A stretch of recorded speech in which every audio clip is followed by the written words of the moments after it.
Kalau kita merujuk pada global firepower, Jepang berada di urutan 8 militer terkuat di dunia tahun 2023. Sementara Indonesia ada di urutan ke-13. Artinya, antara Indonesia dan Jepang selisihnya tidak beda jauh sekarang. Itu pun, ada lebih dari 60 faktor yang global firepower pakai dalam menentukan skor. Semisal, alutsista dan lain-lain.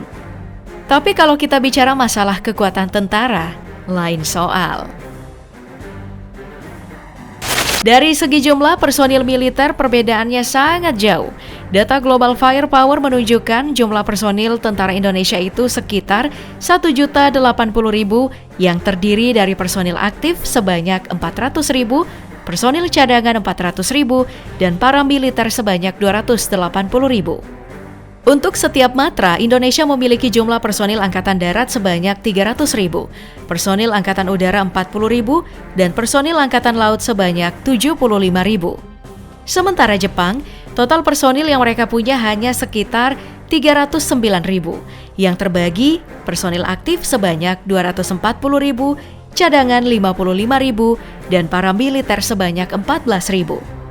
Untuk 3 matra, Jepang punya 150.000 personil Angkatan Darat, 51.000 personil Angkatan Laut, dan 50.000 personil Angkatan Udara. Benar kalau jumlah personil tentara disesuaikan dengan tingkat kepadatan penduduknya. Tapi kalau kita bicara persentase, semisal Jepang yang jumlah penduduknya itu sekitar 125 juta, persentasenya itu 0,24%. Indonesia yang jumlah penduduknya sekitar 273 juta jika dipersentasekan, jumlahnya sebanyak 0,39%. Artinya, dari segi jumlah personil militer, Indonesia memang lebih besar. Yang juga menarik untuk kita bahas dari kedua negara ini tentang pasukan khususnya. Sejak Perang Dunia Kedua, militer Jepang punya beberapa pasukan elit. Yang paling terkenal dan paling dihormati adalah Special Naval Landing Force, pasukan khusus terjun payung Taishin Sudan, Giretsu Kuteita. Di era modern ini, Jepang punya grup pasukan khusus yang juga dikenal dengan nama Toku Susaku Sengun. Ini adalah pasukan khusus Angkatan Darat Jepang yang didirikan tahun 2004.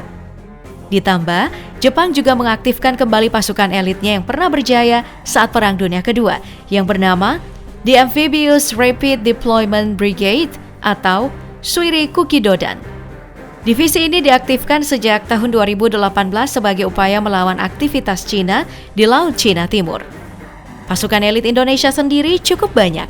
Ada Detasemen Jala Mangkara atau Denjaka dan Komando Pasukan Katak Kopaska dari TNI Angkatan Laut.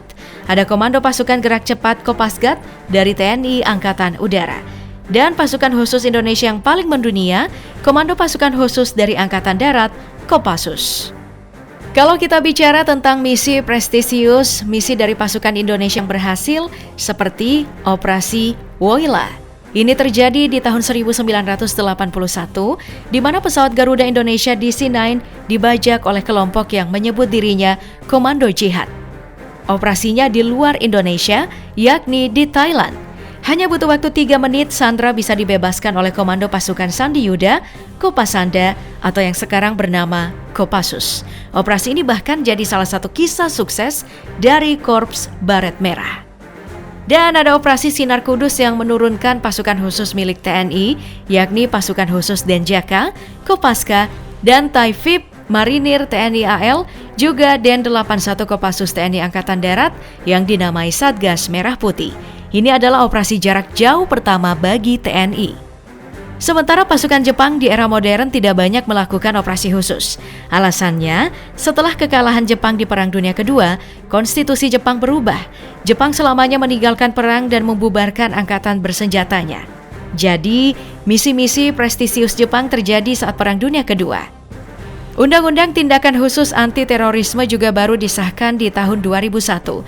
Makanya, pasukan-pasukannya baru diaktifkan kembali dengan tujuan sebagai pertahanan diri. Makanya, pasukan Jepang diberi nama Pasukan Bela Diri Jepang. Tapi, kalau kita bicara kejayaan tentara Jepang, ada satu misi yang paling terkenal di era Perang Dunia Kedua, dikenal dengan nama Kamikaze.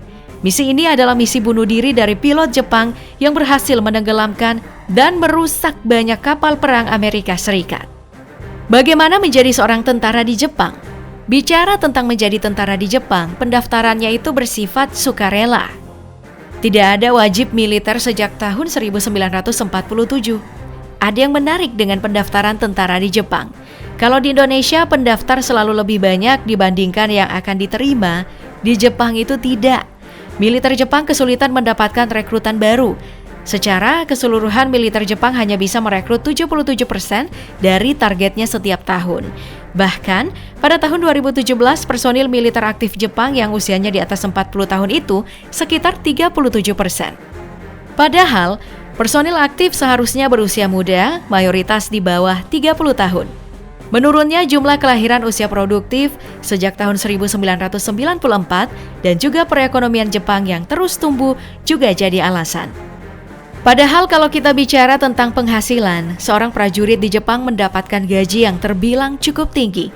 Untuk seorang tentara dengan gaji tahunan terendah, termasuk tunjangan perumahan dan transportasi itu sekitar 2.266.400 yen Jepang atau sekitar 240 juta rupiah per tahunnya.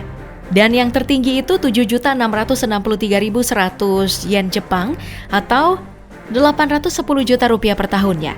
Ini bahkan jauh di atas rata-rata upah minimum yang ada di Jepang, yakni 19 juta rupiah per bulan. Kalau untuk gaji tentara Indonesia, untuk golongan 1 atau tamtama, ada di antara 1,9 juta sampai 2,5 juta rupiah.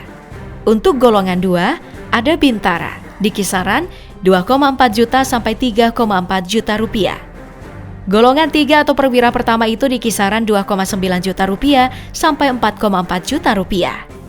Dan untuk golongan 4 atau perwira menengah ada di kisaran 3,1 juta rupiah sampai 4,9 juta rupiah. Dan perwira tinggi ada di antara 5,2 juta rupiah sampai 5,4 juta rupiah. Sementara untuk tunjangan kinerjanya, mulai dari kelas jabatan 1 sampai level kepala staf, antara 1,9 juta rupiah sampai 37,8 juta rupiah. Nah, untuk jenis bela diri yang harus dikuasai oleh seorang tentara di Jepang, dikenal dengan nama Jeitai Kakuto Jutsu, lalu diganti menjadi Shinkakuto. Pada awal tahun 1950-an, sistem bela diri di Jepang prinsipnya itu pertarungan dengan bayonet atau pisau. Pertarungan menggunakan bayonet dan pisau lalu dikenal dengan nama Jukendo yang mirip dengan bela diri kendo. Memasuki era modern, seni bela diri di Jepang difokuskan pada pertarungan tangan kosong dengan asumsi senjata api tidak selalu efektif digunakan dalam menanggapi ancaman modern. Pertarungan tangan kosong didasarkan pada Nippon Kempo. Seorang tentara Jepang didorong untuk berlatih judo, kendo, sumo, dan jukendo.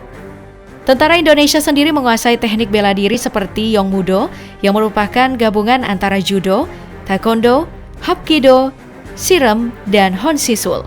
Selain itu ada anggota TNI juga yang berlatih merpati putih, tarung derajat, karate, dan kungfu.